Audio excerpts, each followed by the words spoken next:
আমি কিছু এলেমের হক আদায় করে মা বলে রে বেটা আব্দুস সামাদ মদিনায় যে কি করবা কেমন করে হক আদায় করবা মা আমাকে যতটুকু ইলম শিখাইছো মা আমি মদিনায় যাব মা ইলমগুলা ক্ষয় করব কেমন করি মদিনা হাজিরা হজ করতে যায় মা গো দুম্বা কুরবানি করে দেব উট কুরবানি করে দেব মা যা নজরানা তওফা দিবে মা তাই আরে তোমাকে খোয়াবো মা আল্লাহ আমার হক আদায় করে দেবে যদি কোন সুবহানাল্লাহ মা বলতে বেটারে আমি তোর একটা মা তুমি আমার একটা ছেলে এখান থেকে কত দূর কিলোমিটার মদিনা আমাকে ছাড়ি যাবা আমি যে থাকতে পারবো না তোর মহব্বত ছেলে বলছে মা বেশি দিন থাকবো না মা অল্প কয়েকদিনের ভিতরে চলে আসবো মা গো কান্দো না মার কাছে খুশি মনে করি বিদায় নিয়ে চলে গেল বেটারে মনে রাখো বাবা মনে রাখো আমাকে তুমি ভুলিও যায় না আব্দুল সামাদ মদিনায় চলে গেলেন উট জবাই করে দুম্বা জবাই করে হাজিরা খুশি করি তওফা নজরানা যা দেয় নাই হারে জবাই করতে করতে কয়েকদিন চলে গেল হঠাৎ করে আব্দুল সামাদের মার কথার অন্তরে জাগিয়েছিল হায় রে আমার মা তো বলছে বাবা বেশি দেরি করে আমি থাকতে পারি না আব্দুল সামাদ রক্ত মাহা দেহটা নিয়ে তরোয়ালটা খাপে ভিতরে ভুনিয়া কুরবানি বন্ধ করে বাড়ি বুকে রওনা হয়ে গেল আমার মাটাকে দেখে আমার মনটা কেন কান্দে রে আজি কদিন ধরে আমার মাটাকে আমি দেখি না আব্দুল সামাদ বাড়ি মুখে রওনা হলেন আস্তে আস্তে সারাদিন চলে গেল আব্দুল সামাদের নামাজের ওয়াক্ত হয়ে গেলেন আজান বহু দূরতেই শোনা যায় ওই বলছে আল্লাহ সারাদিনে জামাতে নামাজ পড়তে পারি নাই আজান শোনা যাচ্ছে আমার মনে হয় কিছু দূর জোরে গেলে আমি জামাতে নামাজ পড়তে পারবো জোরে কোন সুবহানাল্লাহ আব্দুল সামাদ দ্রুত বেগে গেলেন আজান শেষ হয়ে গেল রাস্তায় দ্রুত বেগে দেয়া যেতে যেতে মসজিদ পেয়ে গেলেন উনিও মসজিদের বারান্দায় পৌঁছে গেলেন জামাতে নামাজ পড়ো শেষ হয়ে গেলি সর্বনাশ জামাত শেষ হয়ে গেল নামাজ যখন শেষ হয়ে গেল সবাই বাড়ি মুখে রওনা হয়ে গেলেন ইনি নামাজ পড়বি কি না পড়বি মুত্তাকিন পরহেজগার মানুষ আল মসজিদুল বাইতুল্লাহ আল্লাহর গর্জে খলি থাকবে সফর হালত হল নামাজ পড়তে হবে সব মানুষ চলে গেল ইনি উজুখানায় চলে গেলেন উজু করবে আফসোস থাকলে আল্লাহ জামাতি নামাজটা পাইলাম না আল্লাহ রসুল বলছি কেউ যদি নিয়ত করে খুব দ্রুত বেগে যায় নিয়ত করে যায় যদিও জামাত না পায় তো নামাজি জামাতের সওয়াব পাবে যেরকম সুবহানাল্লাহ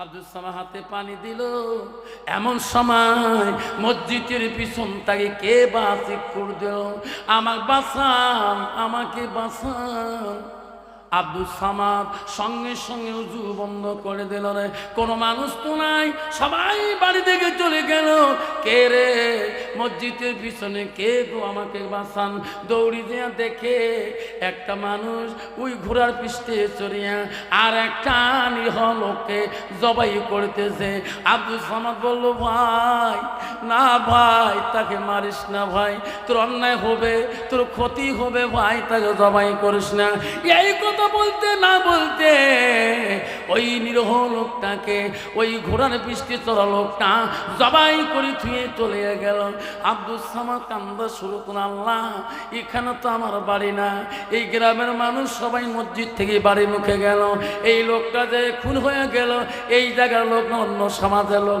আমি তো চিনি না আব্দুল সামাদ চিক্রু দিল সমাজের ভাইয়েরা ভাইরে তোমার সমাজে খুন হয়ে গেল ও ভাই মার্ডার হয়ে গেল গ্রামের মানুষ সবাই এসে গেলেন আসি দেখে রে যে মানুষটা চিক্কুর দেয়া তার গায়ে মাত্র রক্ত ছিটা তার ঝোলায় রক্ত মাখা ছুরি তার ছুরিতে রক্ত দাগা রে যুবক তুমিও খুন করলি নাকি তোমার গায়ে কেন রক্তর দাগ, ছুরিতে কেন রক্ত মাখা, ঝোলায় কেন রক্ত? তুই মারিয়া বোঝা পালাইতে পারো নাই, এটা তো আমার সমাজের মহৎ মানুষ, জ্ঞানী মানুষ, মারলি কেন? সবাই বলেন না ভাই রে, আমি মারি নাই, আমার অভ্যাস নাই, আমি একজন নামাজি পরহেজগারী, মসজিদে নামাজ পড়তে আসি। সবাই বলে না না, এটা নামাজের ইয়ার চলো না, ধরো পিঠাই করো, মারো পিঠাই করো। সবাই মারা শুরু করে দিলেন। মারিতে মারিতে আব্দুস সামাদকে মসজিদের জমিনে পিছতে দিয়ে দিলেন। আব্দুস সামাদ বলল, ভাই রে, আমাকে নামাজটা পড়তে দাও না, আমাকে ফরজ নামাজটা পড়তে দাও। ভাই, আমি কোনো খুনি না, আমি একটা মদিনার কষা। সবাই মানুষের রে মারতে মারতে অস্তিত্ব বানিয়ে দিল। আব্দুস সামাদ বলো, ভাই রে, পৃথিবীতে আমার আপনজন কেউ নেই, আমার বাবা নাই, আমার ভাই নাই, আমার বোন নাই, শুধু একটা মা আছে। দয়া করে যদি তোমার মরণের আগে আমার মাটাকে একবার দেখতে দেন, আমি আমার মা ঋণ থেকে আমি বাঁচব। সবাই যখন মারি বন্ধ করে দিল, সবাই বাদশার দরবারে নিয়ে গেলেন। চলো আমার দেশের বাদশা, আমার দেশের কাজীর কাছে নিয়ে যাব, ইনি নিরপরাধ মানুষকে কেন খুন করলো? সবাই টানে বাঁধি নিয়ে গেল। বাদশা বলল, কেন না কে তোমার সেন? মহারাজ, ইনি একটা খুনির আসামি, আমার গ্রামের একটা নিহ মানুষকে খুন করেছে, দুখণ্ড করে দিয়েছে। বাদশা বলছে, তোরা দেখছে? হ্যাঁ, আমার নিজে সাক্ষী, ওনার হাতে সাক্ষী, ইনার তরোয়াল সাক্ষী, ইনার ঝোলা সাক্ষী। বাদশা দেখলো হয়। বাদশা বললো, ঠিক আছে, তোরা যখন সাক্ষী, আমিও বাদশা রায় দিলাম, কতলেন বেল কতল, কতলের বিপরীত কতল করা হবে। ফজরে নামাজ বাদ এনাকে মৃত্যুদণ্ড দেওয়া হবে। সারা রাত্রি চলে গেলাম।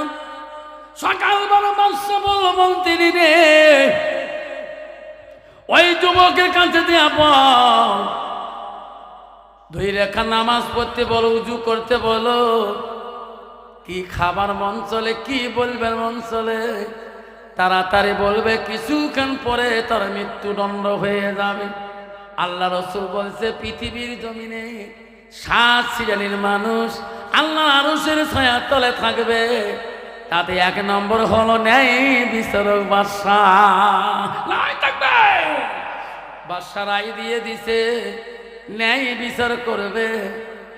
মন্ত্রী যা বলো রে যুবক, বাদশার আদেশ হয়ে গেল, উজু বানাও, 2 রেখা নামাজ, জীবনের নামাজটা পড়িয়ে নাও। আর কি খাবা, কোনো বলার যদি ইচ্ছা আছে তারে বলো। যুবক আব্দুস সামাদ কিনে কিনে বলো, মন্ত্রী, আমি কিছু খাইতে চাই না, আমি কিছু জীবনে কিছু খাবো না। হ্যাঁ মন্ত্রী, আমার বাদশার কাছে আমি একটা কথা বলবো, তারপরে মৃত্যু দিবে, আমার বাধা নাই। আমার বাদশা এখানে আসবে, কার নিশ্চয় আসবে। মহারাজ, তোমার আসামি কিছু খাইতে চায় না, একটা কথা তোমার দরবারে বলতেছে। বাদশা বলে, আমি এখনই যাব। বাদশা বলো, বলো রে বেটা, বল, খুনি বল, কি বলতে চাও? মহারাজ, পৃথিবীর আপনজন আমার কেউ নাই, আপনার কাছে অ্যাপ্লিকেশন করবে, দরখাস্ত দেবে নাই। আমার বাবা নাই, আমার ভাই নাই, আমার বোন নাই। মহারাজ, তোমার খুন হওয়ার আগে আমার একটা হতভাগা মা আছে, সেই মাটাকে আমি এক নজর দেখতেছি। মহারাজ, আমার মা অপেক্ষা হয়ে আছে, এই মাটা যদি আমি না বলে যাই, হাসুর ময়দানে আমি মার কাছে ডিমেন হয়ে যাই। বাদশা বলল, রে তিনি ইনার আরজি অমান্য করা যাবে না, খাইতে চাই নাই, কিছুই চাই নাই। মরণের আগে যদি তার মার ঋণটা শোধ করে দেওয়া না হয়, দেখা করে দেওয়া না হয়, আমি বাদশাহ নিজে থেকে যাব। যাও যাও, কোমরে রশি বাঁধো, পায়ে শিখলা বাঁধো, তার বাড়িতে নিয়ে দেয়া তার মার সাথে একবার সাক্ষাৎ বানাইয়া দাও। 2001 সালে আমি যখন জীবনে প্রথম একদম মোবাইল ভাঙি 2001 সালে আমি যখন পশ্চিমবঙ্গের পায়ে হাত পশ্চিমবঙ্গ যাই, কত বছর হয় বাবা? 22 বছর। 22 বছর না? 2001 সালে আমি জীবনের প্রথম কুচবিহার জেলায় যাই। জায়গাটার নাম হলো খোসাবাড়ি খারুভান। মাওলানা কাউসার আমাকে নিয়ে যায় 2001 সালে। তখন আমার মা বেশি ছিল, আমার আব্বাও বেশি ছিল। তখন মোবাইল ছিল না, টেলিফোন ছিল বাড়ি বাড়ি, ল্যান্ডফোন। আমি ওখানে ওয়াজ করার পরে মাওলানা কাউসার কা হুজুর, আমি কথা দিছি এক জায়গা মান সম্মান রক্ষা, কেন ওই গিদারি জায়গাটার নাম হলো শীতেই। শীতেই কাইতের বাড়িতে জৈনপুরি হুজুর আনোয়ার সিদ্দিকী আসতেছি, কমিটি আমাকে ধরছে, তোমার যেতে হবে। আমি কছি না রে কাউসার, আমার মার কাছে ওয়াদা দিছি আমি 2 দিন পরে যাব, কিন্তু আজ 3 দিন হয়ে যায়, আজকে করলে 4 দিন হয়ে যায়। না ভাই, আমার মান সম্মান যাবে। জৈনপুরি হুজুর কাইতের বাড়ি খানকায় শীতেই বাজারে আসে, বাধ্য হয়ে গেলাম রে। হুজুর জৈনপুরি হুজুর আনোয়ার সিদ্দিকী সাহেব বসে আছে খানকায়। আমি হুজুরের কাছে মাথা ফুঁকে নিলাম, ওয়াজে গেলাম, ওয়াজ করতে কান্দি, প্রতি কথায় কান্দন আসে। আমি ওয়াজ শেষ করি হুজুরের খানকায় বলে, হুজুর আমার মনটা কেন কান্দে? আল্লাহর ওলি ওই দিন প্রমাণ করলাম। হুজুর মাথা হাত দিয়ে বলে, আফসার এত বড় অন্যায় করলি, তোর মার ওয়াদা দিয়েছি 2 দিনের চলে, আজ 4 দিন হয়ে যায়। 2 দিন থাকি তোর মা খানা পিনা করে না, তাড়াতাড়ি বাড়ি যাবে বেটা, তোর মা না তোর জন্য পাগিলিনি হয়ে পড়িয়েছে। রাতারাতি শিলিগুড়ির গাড়ি ধরে দিল 5টি। সিদ্দিকী সাহেব বললো, তাড়াতাড়ি এনাকে পৌঁছে দাও, শীতেই মরে মাথা ভাঙে। আমি বাড়ির দিকে আসলাম, তখন কোনো এই সুসুরি ছিল না, টোটো ছিল না, রিস্কা ছিল। আমি কুচবিহার আসলাম, আসি বাড়ির সামনে নামলাম, রিস্কা নিয়ে বাড়ি দিকে যাই। বেলা প্রায় 11টা 12টা বাজিয়ে যায়। বাড়ির কাছাকাছি পৌঁছে গেলাম, দেখি রে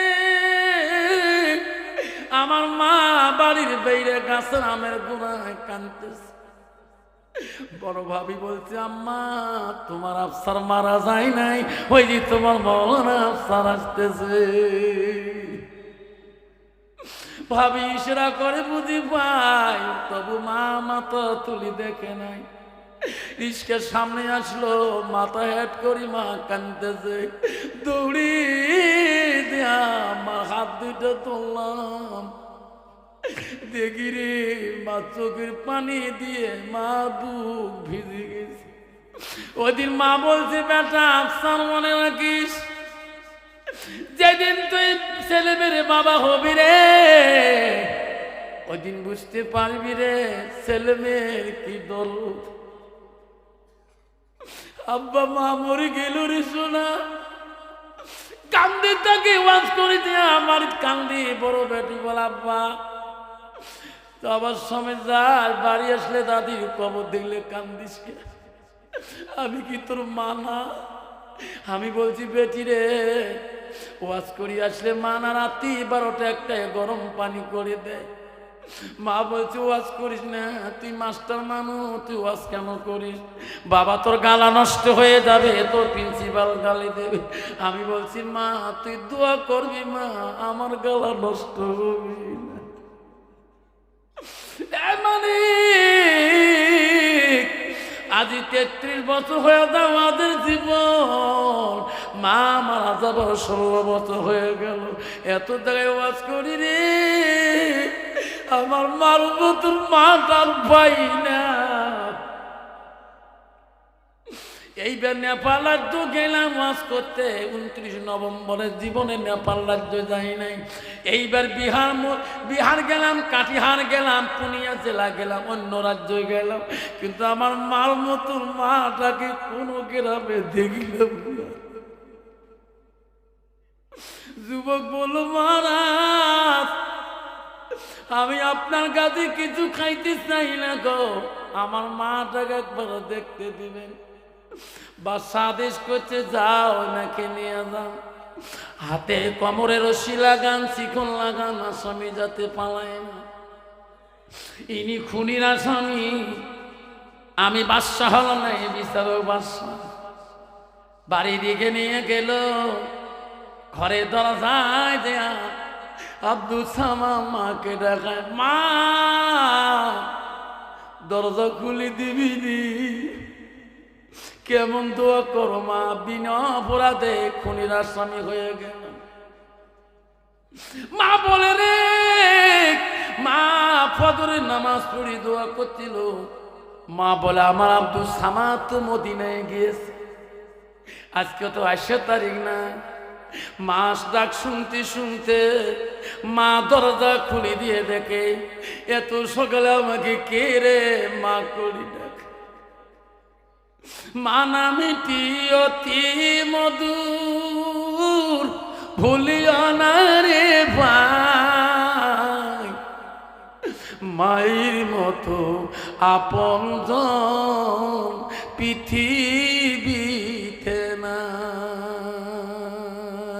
মা নামটি অতি মধুর, ভুলিও না রে ভাই, মায়ের মতো আপনজন পৃথিবীতে না। মা দরজা খুলি চিনল, কে রে বেটা তুই না বলো না, তো হাতে কেন রশি, কোমরে কেন শিকল লাগা, পায়ে কেন শিকল লাগা, বেটা তুমি না আমার হক আদায় করবি, মদিনা গেছো এলেন প্রচার করবি, তোর মাথা কেন ফাটা, মাথা দিয়ে কেন রক্ত পড়ছে। ছেলে বলছে, মা তুমি কেমন দোয়া করো মা, বিনা অপরাধে মা আমি খুনির আসামি হয়েছি দেশের বাদশার দরবারে। মারে মা তোমার বুকের দুধ খেয়েছে মা, হক আদায় করতে পারি নাই, আমাকে ক্ষমা করে দাও, আমি এখনই খুন হয়ে যাব মা, শুধু তোর চেহারাটা দেখার জন্য মা বাদশার কাছে অল্প কয় মিনিট সময়, মার পা দুটো ধরে কাঁদে রে, ও সোনা মা তুমি চলে গেলে পৃথিবীতে আর আমার কেউ থাকবে না, অন্ধকার। এই বয়সে যার মা বেঁচে আছি রে সোনা, ছেলের বয়স যদি 80 হয়, মার বয়স যদি 100 হয়, মা ছেলে একটাই গল্প করলে মার যে কত শান্তি, মার যে কত আত্মারা শান্তি পায়, বারবার ছেলে মাথা হাত দেয়। আব্দুল সামাদ চলে গেলে মা বিদায় নিয়ে মা বলো, বেটা যা, এই বাদশা তো ন্যায় বিচারক, বেটারে আমি বলি দিলাম আমার কাছে ফাঁকি দিতে পারো, যদি তুমি খুন করেছো খুনের বদলা আল্লাহ দিবি, আর যদি খুন করো না আমি মা দোয়া করবো রে বেটা, দেশের বাদশা কেন, দেশের মন্ত্রী কেন, কেউ তোমার ক্ষতি করতে পারবে না। যদি কম সুবহানাল্লাহ থাকবে। বাবা যার মার আশীর্বাদ আছে, যার বাপের আশীর্বাদ আছে, কোনোদিন ক্ষতি হবে না। আর যদি মা বাবার অভিশপ্ত পেয়েছেন, আল্লাহ রসুলের কাছে একটা মহিলা আসে, বলছে রাসূলুল্লাহ আমি আপনার কাছে আসলাম। কেন মা, কি হয়েছে? হুজুর আমার স্বামী অসুস্থ, কথা বলতে পারে না, জবানে কথা আসে না। অগণবিক দোয়া করে দেন। নবী বলল, তুমি কে? হুজুর, আমি একদম তোমার সাহাবীর স্ত্রী। রাসূল বলল, তুমি কোন সাহাবীর স্ত্রী? হুজুর, আমি হযরত আলকামার স্ত্রী। আমার স্বামী আলকামা জবানে কথা বলতে পারে। নবী বলল, বিল্লাল রে, এই আলী, এই সালমান।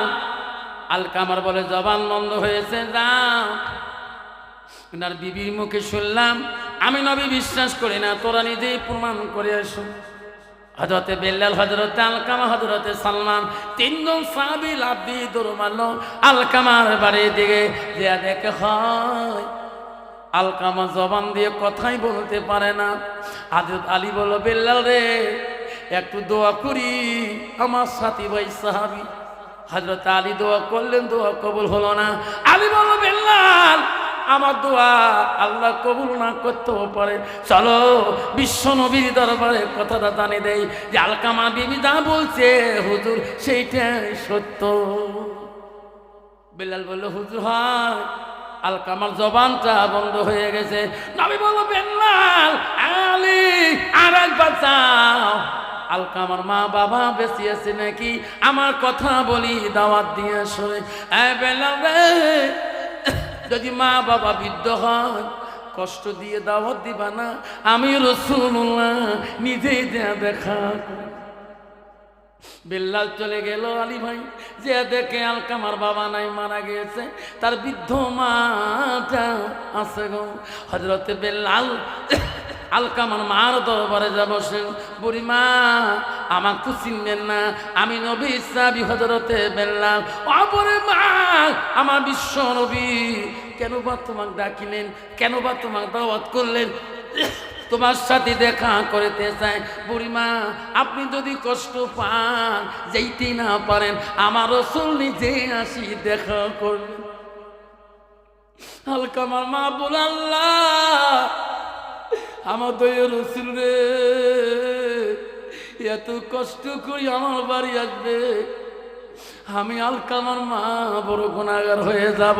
আলকামার মা বলল, আমি যদি যাই নবীর সাথে দেখা করতে, আমার নবী কোনোদিন দাওয়াত করে নাই, আজকে কেন বা দাওয়াত করলো? যখন সুবহানাল্লাহ।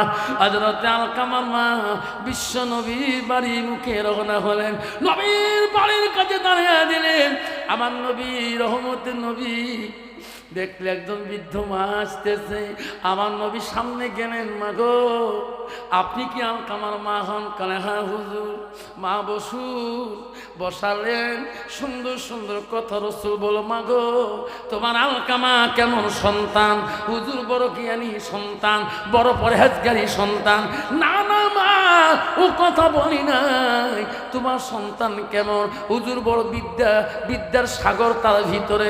নবী বলছে, না না, ও কথা বলি নাই, তোমার সাথে কেমন ব্যবহার? তখন বলছে, হুজুর জ্ঞানের ভান্ডার, বুদ্ধির ভান্ডার, ব্যবহারের কথা বললে আমি মা বড় কষ্ট পাই। নবী বলছে, বিল্লাল রে, সাহাবা কিরাম, তাড়াতাড়ি পাহাড়ে যাও, পাহাড়ের গাছ কাটি আগুনের কুণ্ডতে আগুনের কুণ্ড বানান। বুড়িমা বলছে, হুজুর আগুনের কুণ্ড কেন? ও বুড়িমা, তোমার আলকামা যত বড় পাপী হয়েছে, জিন্দাতে পোড়া না দিলে আল্লাহ ক্ষমা করুন। মা বলছে, না গো নবী, আমি মা বাতি দেখতে, আমি আমার আলকামাকে পুরো দিতে দেব। মা কি দরদ রে। নবী বলছে, মা, পৃথিবীর মানুষ যদি সবাই দোয়া করে, আপনি যদি মাফ করে না দেন, আল্লাহ তোমার আলকামাকে মাফ করবে না। ও মা, আপনি যদি দোয়া করে দেন, মাফ দেন, পৃথিবীর কোনো মানুষের দোয়া লাগবে না। বুড়িমা বলো, গো নবী, আপনাকে সাক্ষী রাখি, আমার আলকামাকে আমি ক্ষমা করে দিলাম। মা দেখে জিনিস এই বিশাল ভুবনে,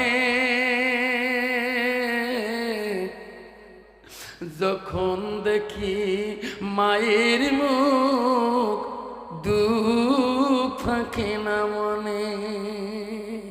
রক্ত মাখা শরীরে মা ডুবিয়েছিল ঘরে,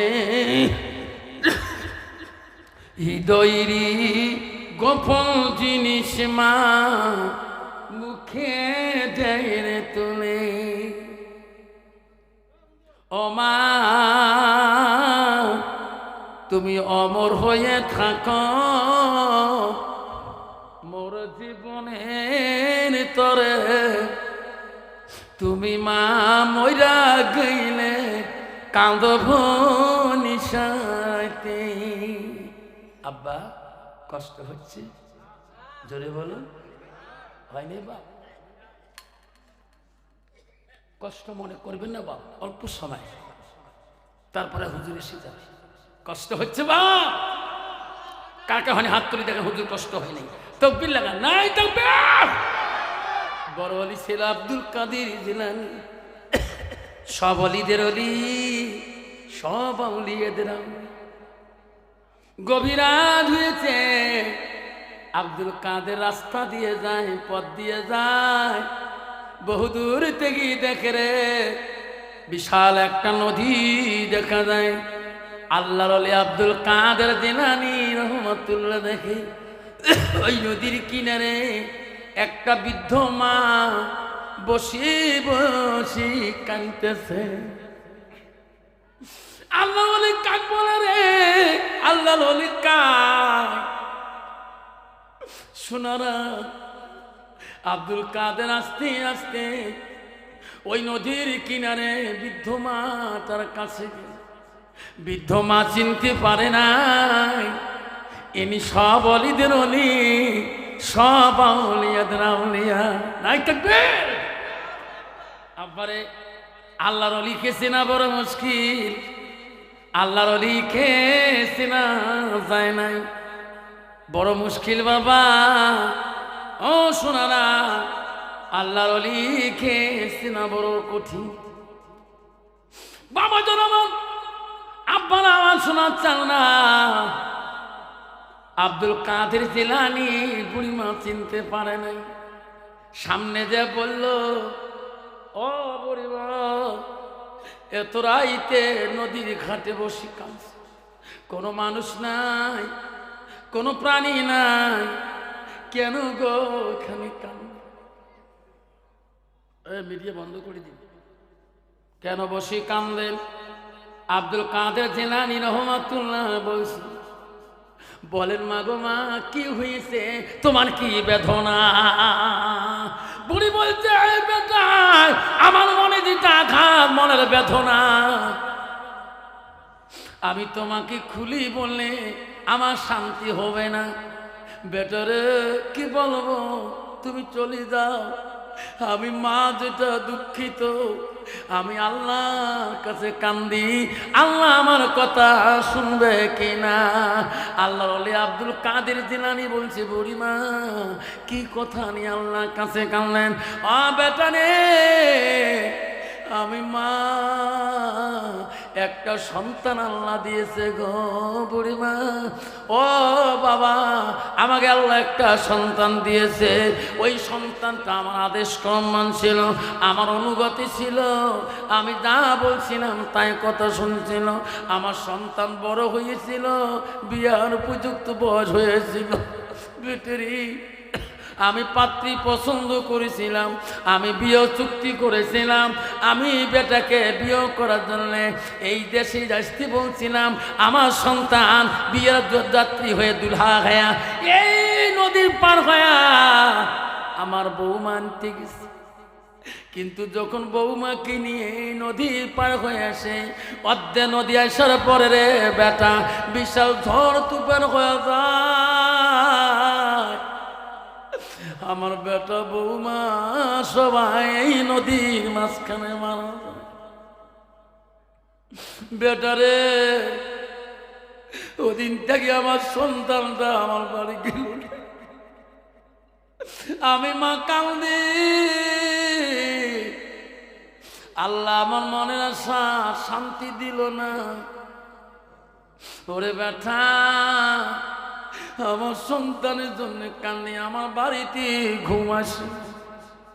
আল্লাহ বলি বলছে, বুড়ি পাগল, তোমার দোয়া আল্লাহ কবুল না করতেও পারে, ঠিক না বেঠি? ওগো বুড়িমা, আমি তোমার সন্তানের জন্য দোয়া করব, দেখি আল্লাহ শুনে কিনা। থাকবে আল্লাহ শুনে কি? কইছে বাবা আমি তো তোমাকে চিনলাম না। কইছে মা আমার নাম হলো আব্দুল কাদের জিলানী, আমার বাড়ি হলো দিনান শহরে, আমার বাবার নাম হলো আবু সার সঙ্গে মুসা, ও মা আমার মা হমু ফাতেমা। নাই থাকবে। কইছে বাবা, ও বাবা রে, আমি মা রাত্রিকালে ঘুমাইতে পারে না। বাপ আল্লাহর ওলি আব্দুল কাদের জিলানী রহমাতুল্লাহ একবার আল্লাহর দরবার আল্লাহর ওলি হাত তুলল গো। আরে বাবা রে, আল্লাহর ওলি হাত তুললে আল্লাহ সহ্য করতে পারে না। আব্দুল কাদেরের পানি, চোখের নয়নের পানি দেখিয়ে বলে, আল্লাহ বলে, আব্দুল কাদের কান্দিস কেন? তোর চোখের পানি আমি আল্লাহ সহ্য করতে পারি। আব্দুল কাদের রে, কি জন্য কান্দো? আল্লাহ আমি যে জন্য কান্দি, ওই বুড়িমা মনের আশা পূরণ করবি কি? আল্লাহ বলছে, আব্দুল কাদের এটি কি সম্ভব? ওনার ছেলে মারা যাবার বহুদিন হয়ে যায়, এই পানিতে পড়ছিলেন, মাছের পেটে খেয়েছে, মাছ খেয়ে শেষ করে দিয়েছে আব্দুল কাদের। মাছ খেয়ে পায়খানা করেছে, তার পায়খানা মাটির সাথে মিক্সচার হয়ে গেছে। এটা কি ফেরত দেওয়া সম্ভব? আব্দুল কাদের জিলানী আল্লাহর ওলি বলছে, মাবুদ তোর কাছে সম্ভব কেন? তুমি নিজেই বলছো যে মাটিরে বানাবো, সেই মাটিতে আমি রাখবো, আবার সেই মাটিরে পুনরুদ্ধার করব, হাসরে নিয়ে যাও। এই ওয়াদা তো নাই থাকবে। আল্লাহ কোটি কোটি বছর চলে যাবে, আবার যদি পুনরুদ্ধার করা শক্তি থাকে, এই এক বছরে বুড়িমার সন্তান তোর কাছে। আল্লাহ আমি আব্দুল কাদের জিলানী দোয়া নষ্ট করব না, আমি দোয়া শেষ করব না। আল্লাহ আমি দোয়া দিয়ে থাকবো। আমি বুড়িমাকে কথা দিছি, ও বুড়িমা আপনি কাঁদলেন না, তোমার চোখের পানি দেখলে আমি বুড়িমা সহ্য করতে পারি না। আও মাবুদ, আও আল্লাহ, আমি আব্দুল কাদের কথা দিয়েছি, বুড়িমা চোখের পানি বন্ধ করতে হবে। আল্লাহ বলছে, আব্দুল কাদের আর কান্দিস না রে, বুড়িমাকে নদীর দিকে তাকাইতে বল। নাই থাকবে। আব্দুল কাদের রে, কান্দিস না, বুড়িমাকে নদীর দিকে তাকাইয়া দেখতে বল, আদরের সন্তান আমি ফিরিয়ে দিয়েছি। নাই থাকবে। আব্বা আমার সোনা, আল্লাহর ওলি কাকে বলে? ও গলিদের কাছে যাবেন, যে সৎ রাস্তা দেখিয়ে দিবে, সিরাতাল মুস্তাকিম সৎ পথ দেখিয়ে দেবে, সেই ওলির কাছে তোর জন্য যাই যাচ্ছি। আব্বা যুবক রে, খবরদার খবরদার, আব্বা বাবা 5 ওয়াক্ত নামাজ পড়বেন। ও মা বলে না, আম্মারা আল্লাহ রসুল বলো আস্তানা ফারজাহা, মা তোমার পর্দায় পশিদায় থাকতে হবে মা। এখনো তোমার পেটে থাকি আল্লাহর ওলি আব্দুল কাদের জিলানীর মতন আলেম আসবে, মুফতি মাওলানা তোমার পেটে থেকে আসবে, যদি তুমি পর্দা নিশি হও, মুত্তাকিন পরহেজগারি হও, আল্লাহ আল্লাহ ঠিক না বেটা?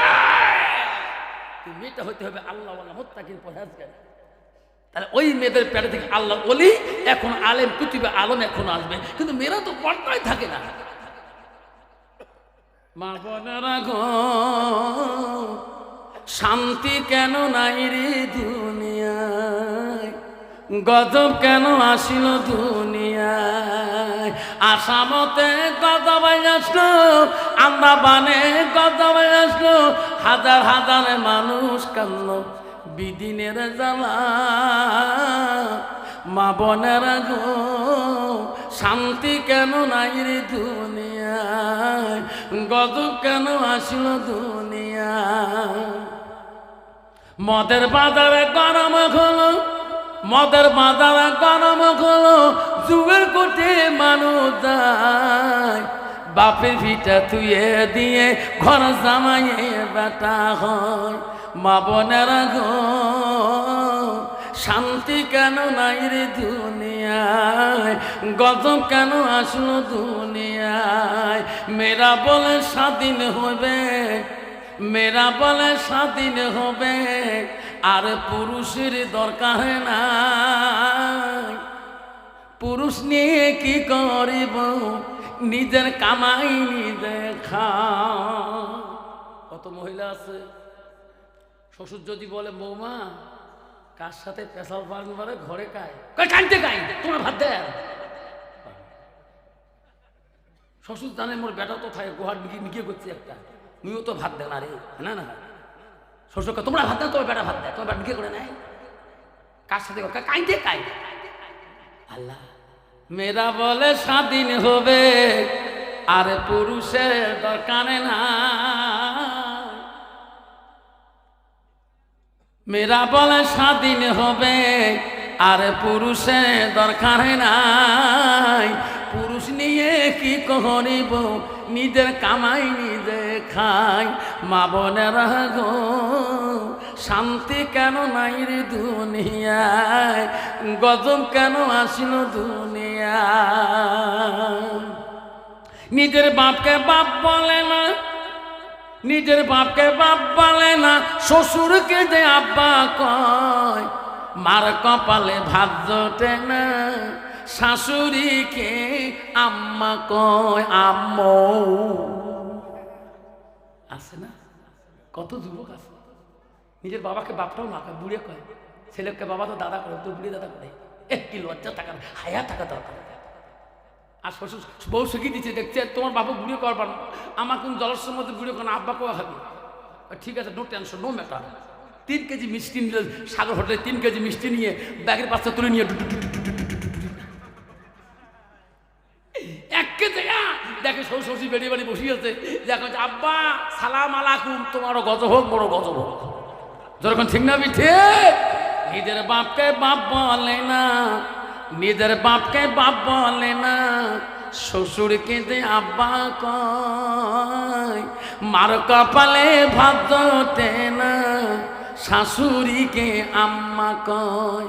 মা বোনেরা গো শান্তি কেন নাই রে দুনিয়ায়, ভাই বন্ধুরা গো শান্তি কেন নাই রে দুনিয়ায়।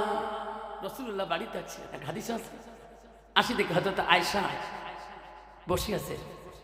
ওই দিন রাসূল হাদিস আছে, ওই দিন নবীর বাড়ি বাতি মম ছিল না, অন্ধকার ছিল, মানে অভাব অনাটন। আয়েশা রাসূলকে দেখিয়ে খুশি হয়ে গেল। রাসূল না ঘুমাইলে আয়েশা ঘুমাই, কি মোহাম্মদের নবী রে, আয়েশার এত ভালোবাসা নবী রে। আয়েশা নবীকে নিয়ে ঘুমাইল। গভীর রাত হয়েছে, আয়েশা জাগ্রত হয়ে হট করে দেখে নবীজি সামনে নাই, বিছনায় নাই। নবী কোথায় গেল রে, আমার নবী কোথায় গেল? অন্ধকার, মন নাই বাতি নাই ঘরের ভিতরে। আয়েশা কান্দে, ওরে বাবু আমার নবীকে কোনো দুশ্মন নিয়ে গেল নাকি? আমা বলে না, স্বামীর কি ভালোবাসে গো। আয়েশা পৃথিবীর জমিনে দেখিয়া গেলেন।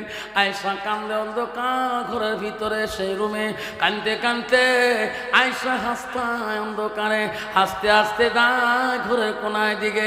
ওই সময় আয়েশা মা আম্মাজনের হাতটা রাসূলুল্লাহর মাথার মধ্যে লাগিয়ে দেয়। দেখি রে নবীজি সিজদার মধ্যে পড়ে কাঁদতেছে। ওদূর কান্দেন কে গো আপনি বিছনায় রলেন না, বিছনায় থাকেন না? হুজুর আপনি এত কান্দেন, আপনার কি ঘুম নাই? আপনি কি আরাম করবেন না? নবী বলছে আয়েশা, আমি যদি বেশি ঘুমাই আমার উম্মতরা বেশি ঘুমাইবি, আমি বেশি আরাম করলে আমার উম্মতরা বেশি আরাম করবে। বন্ধ কর, আমার শেষের দিকে চলে যাবো বাবা, আর বেশিক্ষণ বলতে চাই না। আব্বারে শোনা না, ও বাবা আমার সোনার বাবা, কষ্ট দেব না বাবা আমার সোনার সাল্লাহ বিশ্ব রাসূলুল্লাহ সাল্লাল্লাহু আলাইহি ওয়াসাল্লাম আমার নবীজি। আল্লাহ মনসুর আলী নামে এক ভাই মারা গিয়েছি, আল্লাহ তার স্ত্রী আমাকে একটা হাদিয়া স্বরূপে 40 টাকা দিয়েছে। আল্লাহ সেই বোনের আদরের স্বামীটা কবরে চলে গিয়েছে, আল্লাহ আলেমের মহাব্বতে আল্লাহ আমাকে যা দিয়েছে দোয়া করব, আল্লাহ ওই বোনের স্বামীর কবর আল্লাহ জান্নাতি বাগান করে দেয় যখন আমি। নবীজি আরেকদিন আয়েশা আম্মা জান আর একদিন নিয়ে ঘুমাইলো। হাদিস শরীফে আছে ওই দিন নবীজির ঘরে বাতি ছিল, মামু ছিল, ফটকটা আলো, নবীকে নিয়ে আয়েশা ঘুমাইলো। গভীর রাত হয় নাই, কিছুক্ষণ পরে আয়েশা লক্ষ্য করি দেখে রে নবীজি আয়েশা বিছনার মধ্যে ছিল। আয়েশা বলে আল্লাহ আজকে তো বাতি আলো সব জ্বলছে, নবী কোথায়?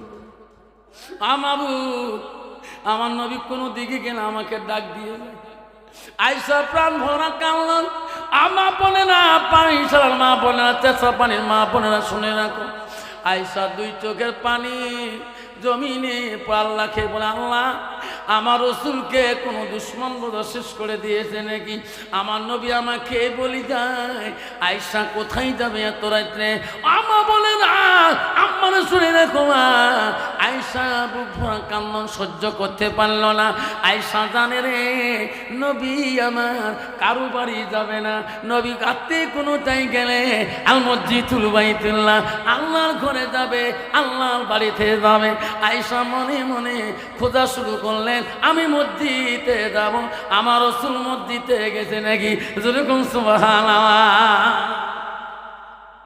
হযরতে মা আয়েশা মসজিদে থেকে চলে গেলেন, যে দেখে কোনো মসজিদে মানুষ নেই।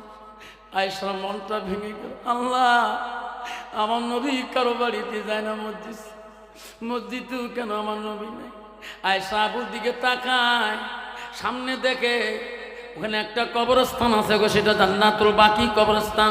যে কবরস্থানের মধ্যে মা আয়েশা মা খাদিজাতুল কুবরা রাসূলের প্রথম স্ত্রীর কবর হয়েছে। হযরত আয়েশা জান্নাতুল বাকির দিকে নজর করলো, দেখে একটা মানুষ দেখা যায়, হাত তুলি দোয়া করছি।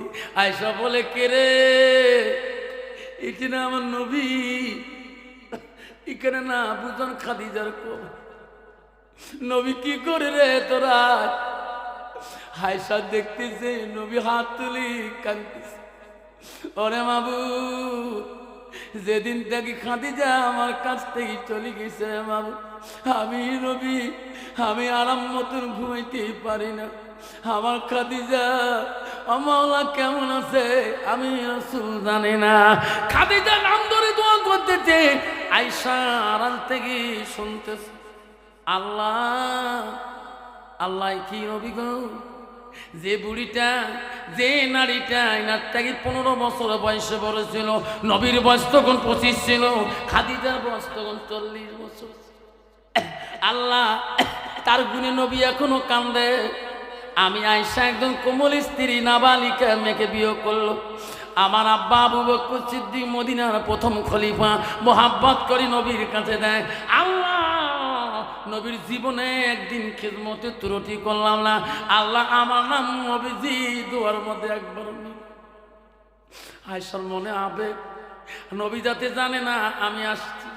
আয়েশা আড়াল হয়ে যায়, নবী জানতে পারল না। আয়েশা বাড়িতে গেল, আয়েশা নামাজ আদায় করলো, নবীজি নামাজ পড়ি বাড়ি দিকে গেল। ও মা বলে না আমার মতো নারী নবী আয়েশা স্ত্রী ছিল না। নবীকে খানা খাইতে দিল, হাসি খুলি কথা বলল, নবীর সামনে বসে একটা প্রশ্ন করল, রাসূলুল্লাহ হাবিব